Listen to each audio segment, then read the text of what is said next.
Oh, Mark, What's up, Ruben? how Good to you see you, doing? bud. Good to see you. Doing pretty great. Yeah, it's I'm not sure we're putting this up. It's 4th of July weekend. I'm gonna go lay by the pool, maybe have a beer after we get done. It's a big day. Yeah. Well, cool. Well, thanks for coming. This is the Caveman Talk Sport podcast. Did I give you the name? Did I tell you the name already? No. No, but I love it. Okay, Caveman Talk Sport. I just bounced it off you. Yeah, Caveman Talk Sport. This is the inaugural episode. I'm just doing it just because. And for my journalism friends out there, this is the first annual episode. How about that? All right. Like that. Yeah, I like it. So anyway, yeah, I thought I'd have fun to talk to you first. How you been? Been good, man. Just nothing to complain about. Just had my 7th wedding anniversary, so we made it. How long? 7 years. 7 years. Oh my God. Yeah. Congratulations. That's good. Yeah. Happy, healthy, working, no complaints. Well, cool. Well, just for the people at home, I got Mark Agee on the line here with us. Met him as a journalist in Fort Worth. Is probably back when, summer 2000, something like that. Yeah, I started the Star Telegram. Oh, I don't know if we're supposed to say what paper. I started the newspaper on 2000, right? That would have been like a few months after I graduated college. Yeah. Yeah. And then you took a dive and went out to Hollywood to become a comedian. Yeah, well, yeah. How'd that go? Yes. Well, I started doing comedy while I worked at the paper, and then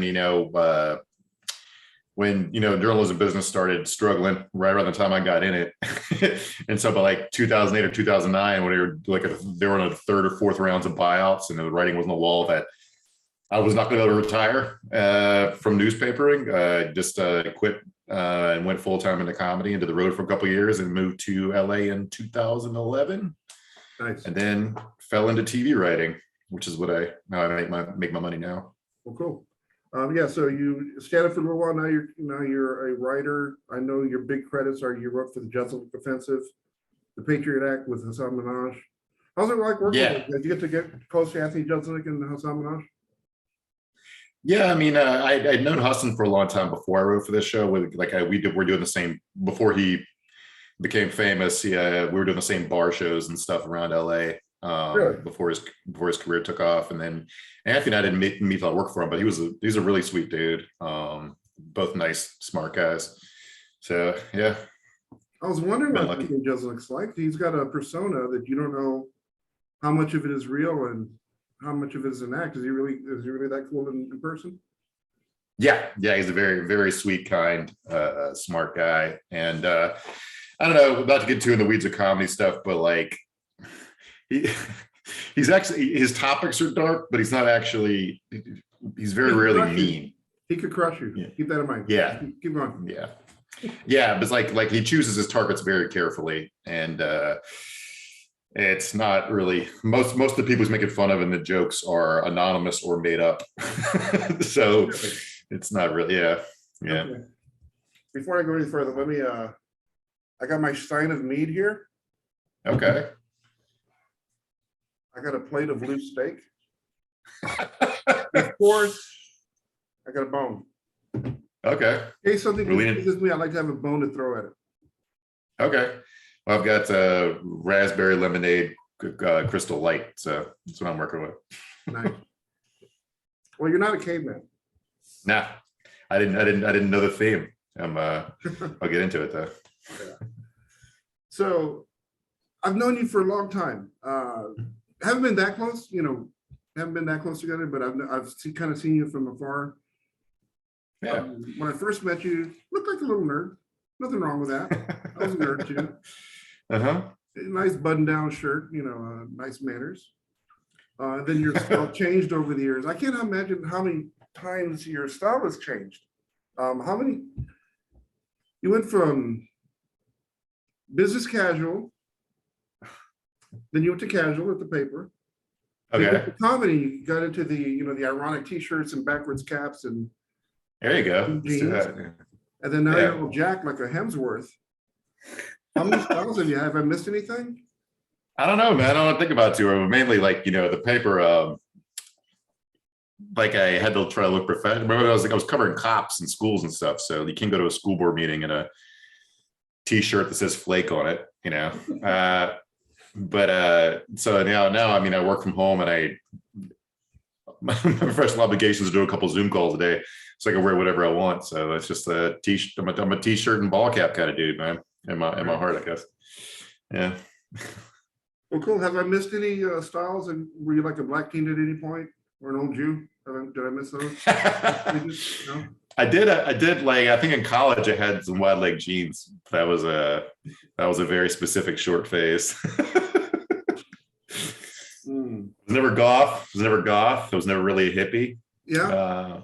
Yeah. My wife dresses pretty bohemian though, so I'm hippie adjacent. So 7 years married, huh? Yeah. Nice. Congratulations. Yeah, thanks, man. In 20 years? Do what? I've been married 20 years to the same level. Oh, Amy. well, I aspire to if we make it that I'm not, if it ends, it'll be because she leaves me, because I'm not going anywhere. So I imagine we'll get that far. You know what I noticed? Was that Early on in the relationship, when you got to go buy a Valentine's Day card, all the cards work. And then slowly over the years, you start eliminating cards. You pick the wrong one and you're in trouble. You know, I never thought about that. Yeah, because the relationship gets more and more specific. So I know what you're saying. Yeah. I mess around, I bring home the wrong card. You're my wife and my best friend. I thought Bob was your best friend, you jerk. And then she throws it at me and was off. All right. So yeah, eventually you just got to make your own card, you know, because like then you can be like, I love you in this specific way today, wife's name, and then you know that's kind of works. Neat. Make your own card. That's genius. That's why, I mean, they always have the blank ones where you can fill in. That's like, it's probably got to be the go-to move for yeah, it's like you can sell that as something from the heart. My wife has let's call it a very complicated relationship with her father, and so when Father's Day comes around, she agonizes over what cards. Like, this card's a lot. Like, I can't send him this card, and he knows it's bullshit. So she's got to create one. Yeah. Well, at least she's got a dad around still. That's good. Yeah, the fun guy. Yeah. So what was it like going to comedy? Do you regret doing that? Do you wish you would have stayed in journalism? I know. I mean, I write for a living. I consider myself a good writer, but I was a terrible reporter. I didn't like, you too? Yeah, I hated. I mean, I spent most of my time at the paper covering cops and court stuff. So like, I know nobody thinks about this, like, but you got to like go knock on someone's door when their kid just died in a car accident, and I hated that shit. Even though like it's not really. People are like, oh, it's a vulturistic, but people usually want to talk about their loved one. They liked it. They wanted to reminisce and talk up the person they lost. I was the one it sucked for. I felt really awkward and uncomfortable, and I got to do. I'll do something a lot lower stakes, like talk about my dick on stage or something. So. I didn't know that. I know you cover the cops and courts. I don't realize what that was. Yeah, it will change your worldview on stuff, man. Like, I think, like, everybody has their really strident opinions about policing right now. It's 2022 America, but like, I remember one of my jobs was to go check the jail logs, and literally 70% of the people in the jail were there for resisting arrest with no underlying charge. And I was like, this doesn't seem. What arrests were they resisting? It's like, that's like a standalone charge for, I want to haul this person to jail and they're annoying me. So like, it's just like, it's all pretty bleak, and cops have really dark senses of humor for fairly, that part I enjoyed was like, they'd be standing around a murder scene joking. I'm like, this I relate to, but the other stuff can't really get into. Yeah. I had no idea that. Yeah, that must have been hard. I got to cover middle school football. Yeah, dude, I remember because I sat next to the sports guys. Ruben was a sports reporter, if you guys want to know. And I remember every day the first 2 days of the tournament, you guys would all like fuck off for a beer lunch, beer and wings lunch, and watch the tournament. I was like, and I got to go along once or twice, and I was like, probably the highlight of my year. I was honestly really jealous of. I would volunteer when I worked in Arlington. I would volunteer to cover opening day at the Rangers from the news side, just because it was a day not covering cops, where I just get to go to the ballpark. Mhm. And that was always a lot of fun, just because your job is to do like color stuff, like this kid skipped school to go with his dad. They would go every year, and that kind of thing.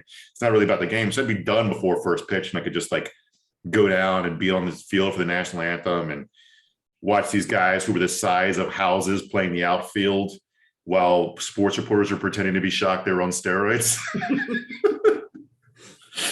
It's like this guy, like one year they played the Angels with Vladimir Guerrero, who was like, was he a center? He was the outfielder, I forget what exact position, but like he was like the size of a door. And outfielders are supposed to be little and fast. I'm like, you guys are really pretending you don't know he's taking stuff? Yeah. Yeah. I didn't cover baseball, but I wonder how much they knew. I mean, human being, it's like there's like movies from the mid 2000s where Harrison Ford has abs in his 70s, and like human beings don't look like that, you know. And of course, Hollywood stars are under strict doctor supervision for all the stuff they're taking, so they don't have to hide it. No one's drug testing them. Mm-hmm. But like, if someone doesn't look like how a human looks, you got to be like, well, that's some extra human stuff going on, you know. No. Yeah. No, what was the name of the paper? The Hometown Star? Do I remember that? Yeah. Yeah, that's what I started working on. It was a hometown news insert called the Hometown Star. Inside, it was like different cities got different versions. Could it be about like The HEB area, Hurst, Bedford. Yeah, so it'd be like like it'd be stories about like here's this kids at the school are doing a fundraiser, and here's like a profile of a animal control officer, you know, that kind of stuff. The animal control, I did a ride along with animal control, and that was like, You did a ride along in an animal patrol. yeah. I also had to interview reindeer once. We'll come back to that in a second. But the animal control, this ended up not going in the story because it's supposed to be a feel-good story, but yeah, I never thought about this part. But people getting to become like, you know, dog catchers, animal control people, because they like animals. Mm-hmm. But then you get hired and you realize you spend a big chunk of your time euthanizing dogs. Yeah. So you pick them up and you take them down to the showers. yeah, so they would trade off where they would pick one day a month to get it over with. Here's our euthanizing day, and then we take turns. So only every 3 or 4 months is it my turn to murder a bunch of dogs. And I was like, oh god, the things you never think about. Yeah, but the reindeer, there's like a reindeer petting zoo, and you got set once out to anthropomorphize the reindeer because they're supposed to be the newspaper, and I'm not sure if other newspapers have this policy, but I'm familiar with our paper had this policy where you could not reveal that Santa was not real in the newspaper. So because they were telling kids that these were Santa's real reindeer, so I had to write the story from the point of view that these were Santa's real reindeer. So who of course could talk and fly. So I was basically doing fake news. And then it got picked up by the AP Wire. Yeah. Well, I forget, what was the older cops reporter guy? He was there for a long time. I can't remember his name, but Domingo. The same reindeer got loose like a week after I did my story, Mm-hmm. and they were causing a bunch of traffic accidents. So his approach was really creative with this. He wrote the news story as a letter to Santa about his reindeer got loose. And that's the one that got picked up by the AP. That was a fantastic way to do the story, because otherwise you can't be like, these fake ass reindeer got out and got hit and ran around the road and cops had to stop traffic. You got to be like, dear Santa, your reindeer were rescued today after they got loose from a pen in North Richland Hill. It's like one of those. So yeah. That's crazy. Hey, do you mind if I take a second to introduce my sponsor for today, Mark? Nah, go ahead. Magnum condoms. All Mark, right. you ever want to nail some chick, but those other guys don't have you covered? Time to toss out those Target bags, Uh-huh. those 2 dress socks, slip into a Magnum. All right, compromise elsewhere. I'm comfortable with my equipment, but I've never needed a Magnum, so I'm not sure what that says about me. Maybe I'm overly confident, but I'm married, so it doesn't matter. I'm if I had a package of Magnums, it'd be hanging up in the Raptors retired. I think they make ice cream too, don't they? Oh yeah, there is Magnum ice cream. That is the same company. I mean, everything's owned by the same one dude, so it probably is the same company if you go up high enough. Yeah. Wow. So this is a sports podcast. How about we talk some sports? How about your Mavs? Yeah. Impressive the Mavs. What do you? How do you? Did you expect them to go as far as they did and push the? Who they Warriors. They lost the Warriors in 5. Yeah. Yeah. No, it was a real feel good. Like, you're a Spurs fan, right? Yeah. So you guys are always pretty good to great. Well, the Mavs building number 2. Yeah, but you had a solid 25-year run of at least being good and often being great. Decent one, yeah. 5 titles in 19 years is awesome. Don't be modest. But the Mavs are a different thing. There's very fully a 3rd-tier franchise, which I'm not saying to be critical. It's just everybody doesn't get to root for the Lakers. It'd be really boring if everybody root for the Lakers. So this is only the 2nd time since 2006 the Mavs won a playoff series. The other time we won the title, right, in 2011. Yeah. And that was a really, really fun ride because we were basically underdogs in every single series. And it's sort of the same this time. We're when Luka went down the last game of the regular season, it's okay, well, we're going to lose the first round to Utah. We didn't. We won. We beat them in 6, I think. And then we're down 2-0 to Phoenix, and we're okay, we're gonna.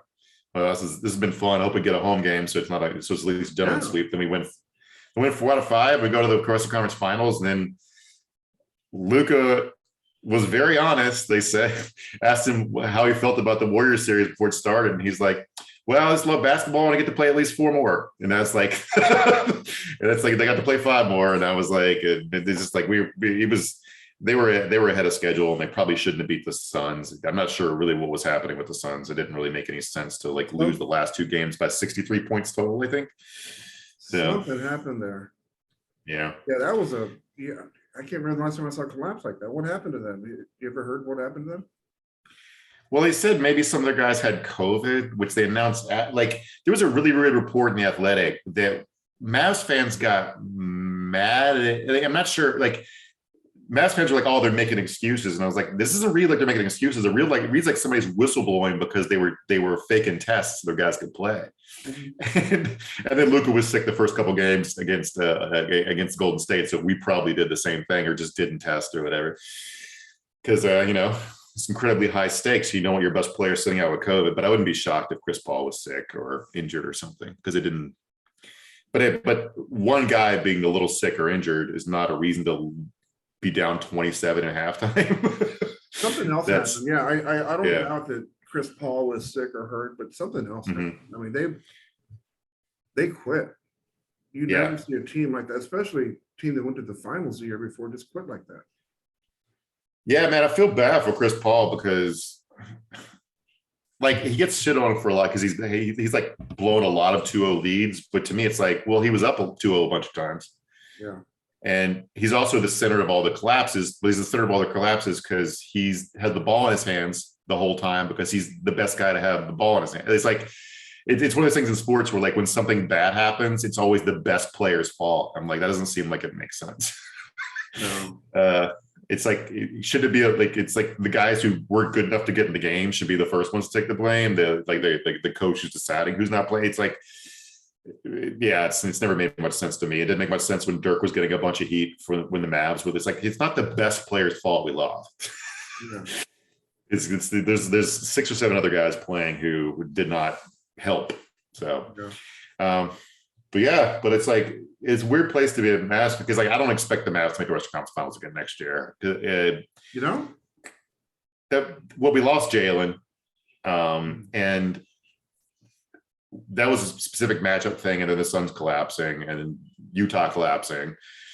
And I think maybe we could have, if we'd gotten the Warriors in the second round, we maybe could have taken them because they didn't seem to have it figured out yet until the conference finals.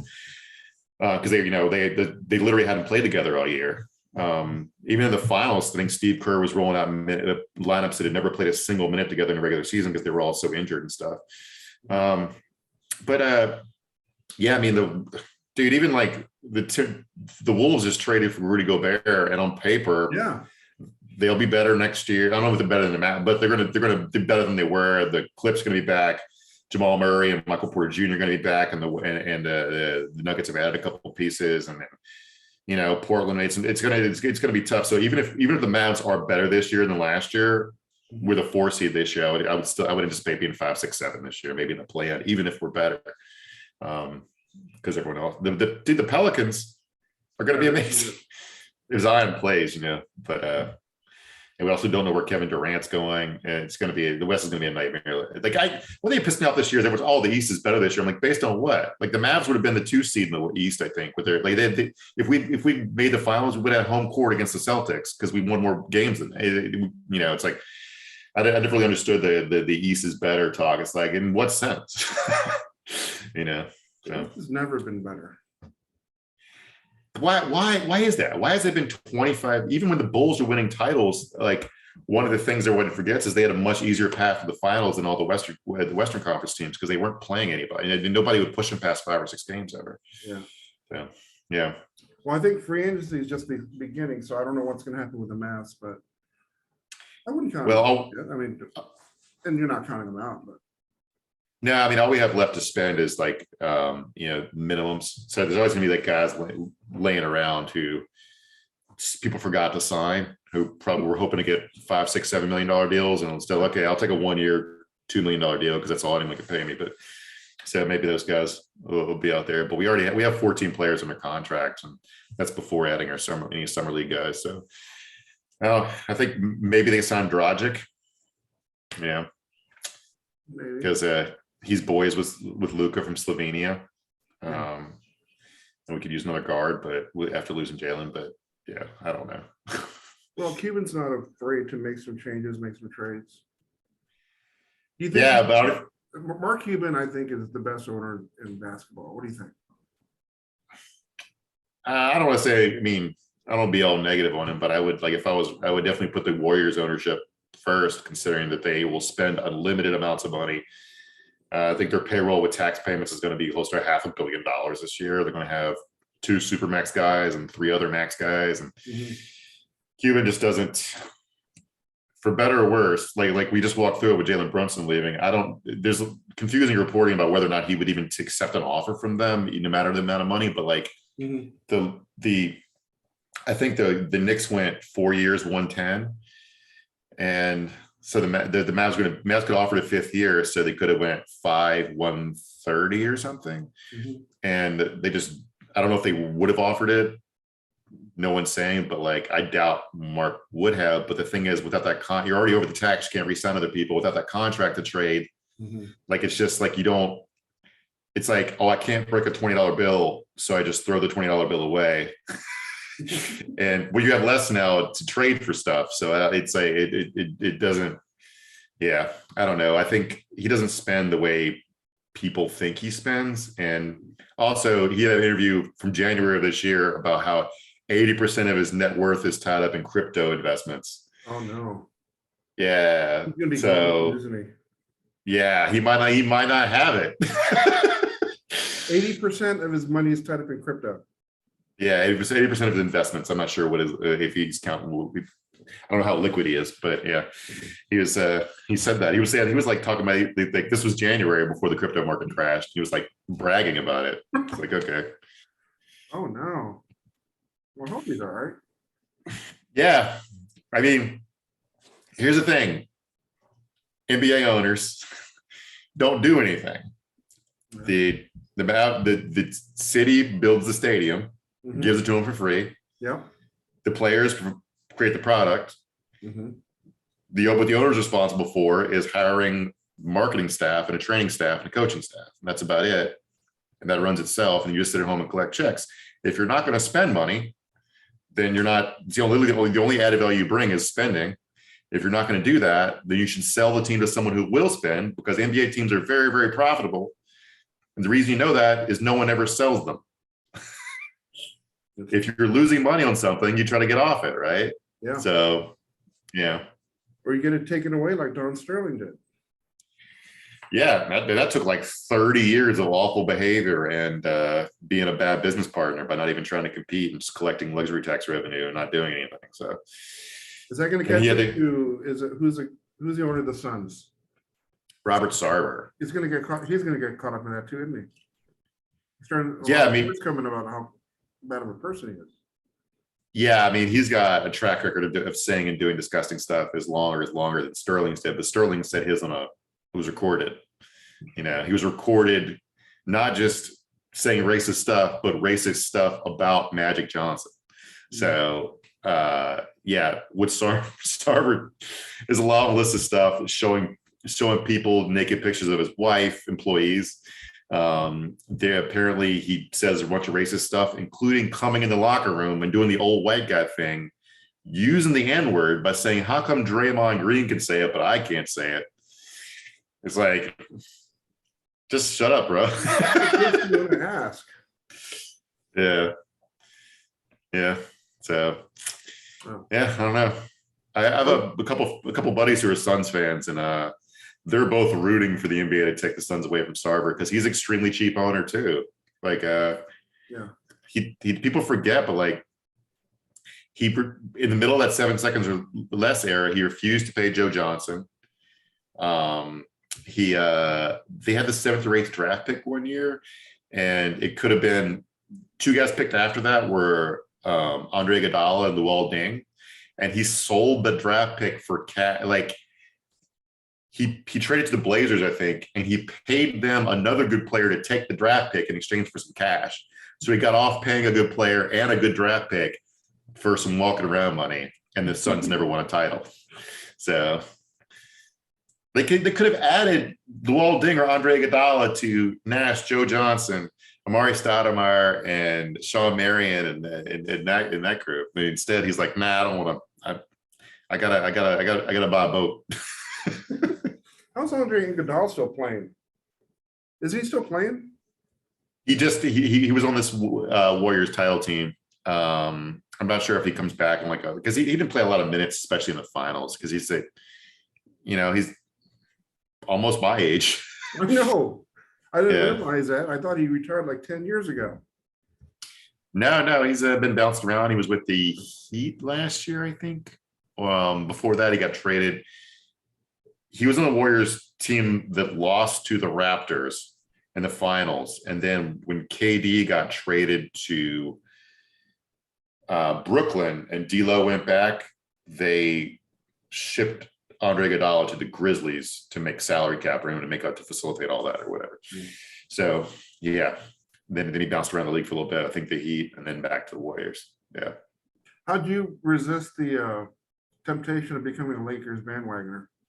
Living in LA, is it hard? Well, yeah. I mean, I have Lakers fan friends, so but I find Lakers fandom to be incredibly annoying. They're very entitled in ways that are extremely unrealistic. Yeah. Like, so I was here. I moved here in 2011. This is right before they got Dwight Howard. And they were agitating to get Dwight Howard for like 3 years. And their whole argument was basically like, we're the Lakers, give us Dwight Howard. It's like, but what if you don't have the stuff to trade for him? It's like, well, so you take our, I mean, every fan base does this. Lakers just worse about it. Like, we'll just trade them our worst players and give us the reigning MVP. We're the Lakers. Yeah. It happened again, the AD trade. Yeah. So that's when Magic was in the front office. And the Lakers are like, we'll trade you all of our young guys for AD. This is before Brandon Ingram was very good, before Lonzo was very good, all this stuff. Josh Hart, forget who else was in the trade. And the Pelicans were like, we're not giving you an all-NBA guy for like 3 half okay rookies. We're not doing it. And so the Lakers went public with it, which messed up the Pelicans' chemistry, right? Like, no, maybe sorry, it's the other way around. So the Pelicans got so annoyed with Lakers front office complaining about not being able to get AD, they leaked the trade offer repeatedly to mess with the Lakers' chemistry because, and then the Lakers got mad about it. It's like, why? you try to get us to give your best player for your trash, and then you won't stop harassing us about it. And then you get mad. We just leak the details of the trade offer and it messes up your chemistry and they missed the playoffs. I don't know if you remember that Lakers team was miserable the first year LeBron was here. There's literally a moment where LeBron was doing that thing where they, walk the dog, where they roll the ball off the court so you don't start the clock. Yeah. And it was rolling a little too fast while he was walking behind it. And he just rolled to the other team, picked it up, and he didn't bother trying to pick it up. He was so checked out. It was the single laziest thing I've ever seen an NBA player do, and LeBron James did it.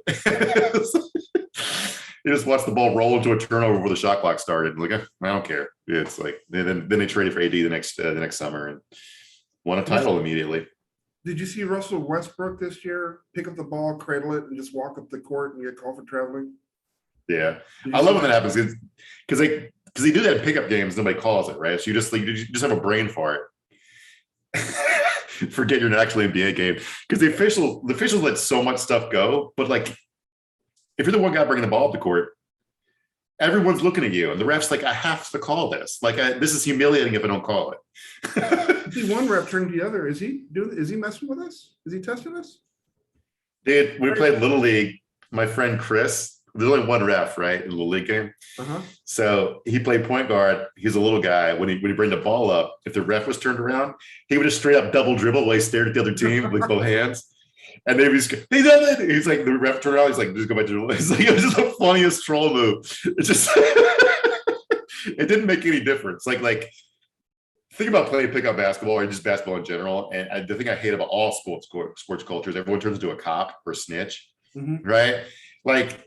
NFL players do it all the time. They complain, he's holding me, he's hitting me, like whatever, he's doing this. And basketball players do it too. Chris Paul rats guys out for having their jerseys untucked to get the uniform violation technical. It's like, can you just if a guy's doing like this in the backcourt, it doesn't do anything.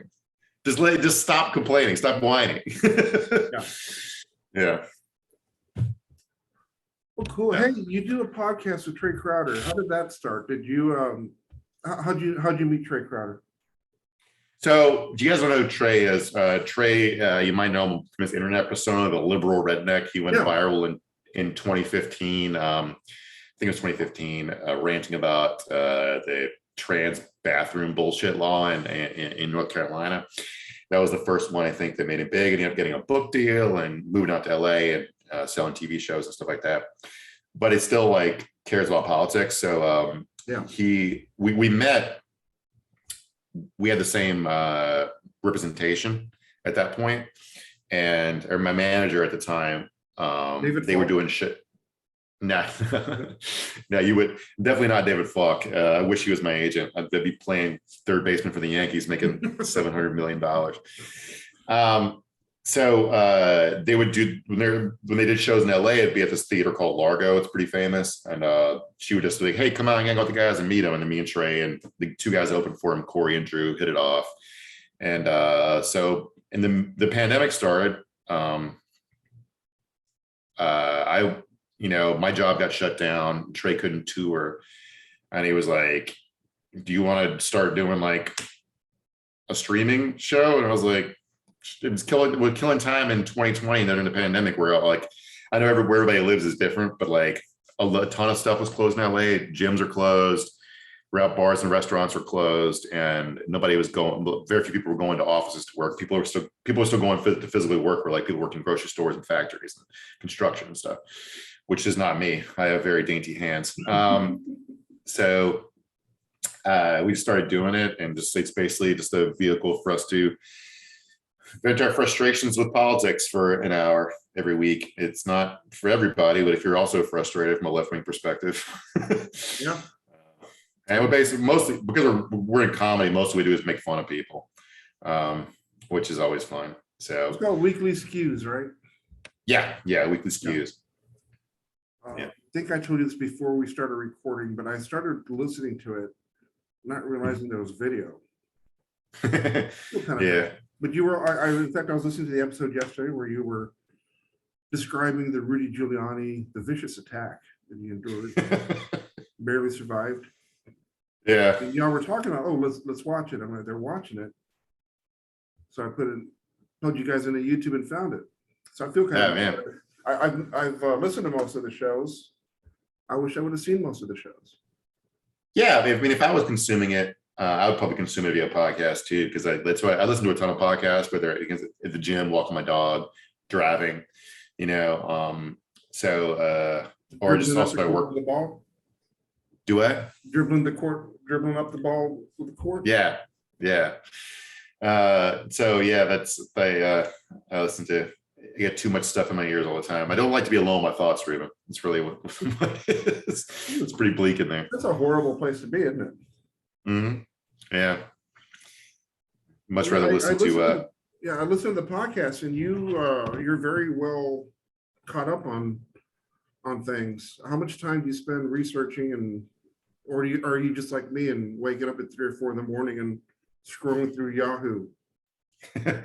Well, the dynamics of my job, I tend to write for a lot of like pop culture and news related stuff. Patriot Act was a issues based talk show, and Jeselnik would talk, for example, that was 2013 when I worked on that show before it got canceled, but it was a very much pop culture. Not to get too behind the scenes, but Anthony hated doing pop culture stuff, but Comedy Central insisted on it, so we'd have to know what celebs are dating what celebs and all that kind of stuff. Mm-hmm. So I tend to keep up with it. I've always been a news junkie since I was a kid, but I tend to keep up with it anyway. But like, I spend a couple of like 2 or 3, 4 hours prepping each episode, trying to make sure I'm not completely full of shit. Although I am half full of shit a lot of times. I get stuff wrong, but it's we're talking extemporaneously on the internet. It's going to be, Yeah, I think I follow politics pretty closely, but I listen to you and you seem to pull out some more stuff than like, where does he find this stuff? So you do it for a living, huh? Yeah. And so basically the way you structure like a segment on a show like Daily Show or Don Oliver or Patriot Act, because you read about an issue, you find a weirdo, and you go find video clips of the weirdo, then you make fun of the video clips and go back to explain the issue. It's like in the golden years of that right now. Mm-hmm. You said that Wyoming debate a couple days ago. I did. That was 3 maniacs and Liz Cheney, who's a different kind of maniac. He's a maniac who would still like to live in a world where she's allowed to be a maniac that functions. That's like that's pretty the dividing line in certain political parties right now. Is like the maniacs who don't want things to fall apart so they can keep making money being a maniac, and the maniacs who want to burn it all down because they don't give a fuck. that's essentially the dividing line. We're in the golden age of politics for you if you're a writer writing about that sort of stuff. I honestly, it was a miserable time the Trump era was a miserable time to work for talk shows. Like, it's just one thing I like about writing for Patriot Act. It was more of a magazine style show. So we were weekly, and we would tape 2 days before we dropped on Netflix. So there was no responding to the news of the day. There was no like, Trump tweeted this. Can you believe it? There was a mass shooting today. We need to spend 5 minutes doing involved stuff talking about it. That was a relief. It was more like deep dives into like what's going on in the Amazon rainforest. India's elections are coming up. What's that about? Like, it's like it was much more interesting than just. Can you believe this guy tweeted? He tweeted that we're going to nuke North Korea. Can you believe? It's like, oh God, I don't know what to say about that other than don't fucking do it. Don't tweet it and don't nuke them. But nuke a hurricane. Why don't we nuke a hurricane? Yeah, there's that one. He also apparently this story just came out recently, but he was obsessed with the idea that China had a hurricane making machine. He thought they were hurling hurricanes at the United States. I haven't heard that, but it doesn't surprise me. Yeah. Wow. Conspiracy theories are wild, man. Because people tend to believe in the ridiculous ones that have no chance of being true, and then ones that are absolutely true people find too boring to like get mad about. It's like, like there was a guy, a big pharma exec a couple months ago said in an interview, is it bad profit strategy to cure diseases? And I was like, literally every one of my conspiracy theory dipshit friends has thought that for years, of like, they'll never cure cancer because it's more profitable to treat. I'm like, no, well, yes, it'll take away everybody's profits except for the first guy that comes up with the cancer vaccine. That guy is going to be a trillionaire. So they'll definitely come out and do it. Then I read that, I was like, oh God, this is the industry wide. They're doing the Nash equilibrium with disease. It's like, if none of us cure this stuff, we can all keep making this money. Don't nobody get too greedy. Yeah, conspiracy theories. They used to be innocent, the moon landing. And now that would always drives me crazy because you can go get a telescope and go look at the flag on the moon. Yeah. And I can't believe, how about Kyrie Irving believing the earth is flat, and he's been in a plane. He's been to China. He played for the Olympics in China. Yeah. So at any point he could have just got on the phone and be like, somebody with his mom back home, be like, hey, is it dark there? Oh, it's light here. Crazy. And then I guess there is for now, guys. Yeah. Oh no. It's crazy.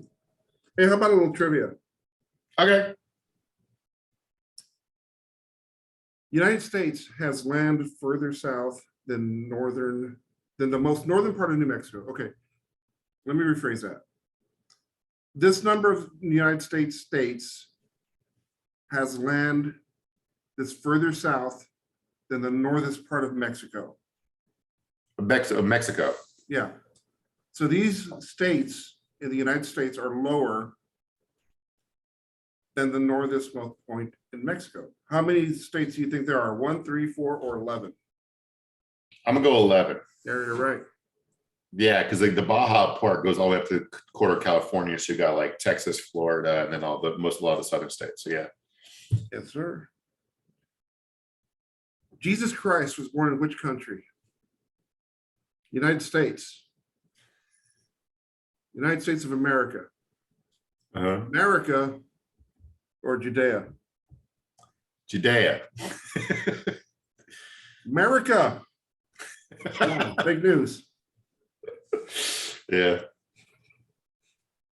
Can you believe I actually had somebody argue that before with me? Really? It's been a while, but someone thought, yeah, Jesus was from America. Yeah. You can find America's a big place with a not great educational system. So you can find people that think a lot of stuff. All right. So Mark, I think we should wrap it up here. Tell me what's coming up with you. I know you said you have a new project coming up. Tell me about it so we know what's happening. The two people.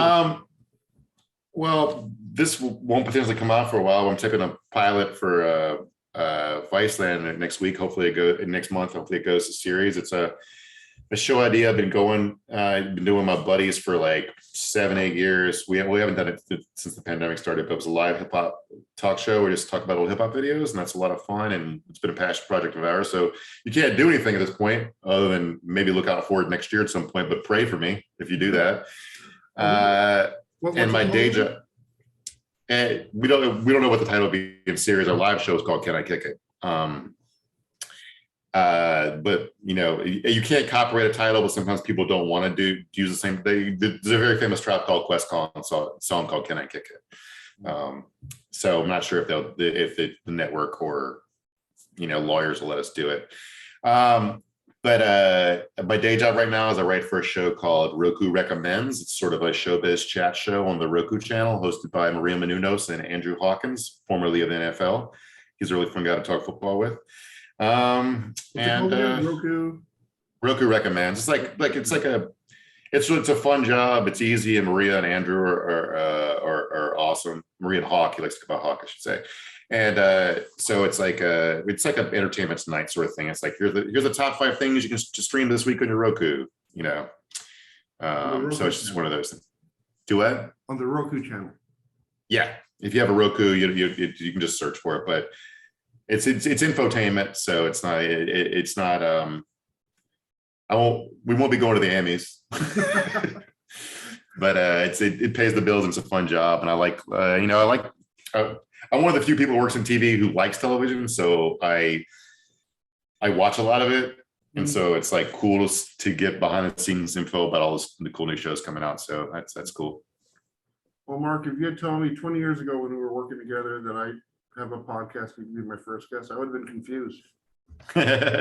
Well, first of all, what's a podcast? Yeah. Second of all, what's Zoom? What's coronavirus? Cool. I'm still alive. Yeah. Mark, where'd you get that cool hat with the surfing dog on it? What major league sports franchise is that? It's I collect hats, but so I follow. This is a minor league baseball team in Clearwater. Oh, okay. So yeah, I just thought I saw it and I was like, that's Poochie from The Simpsons. I got to get a hat with a surfing dog from The Simpsons on it. Yeah, before he goes back to his home world. Yeah. Well, Mark, thanks so much for doing this.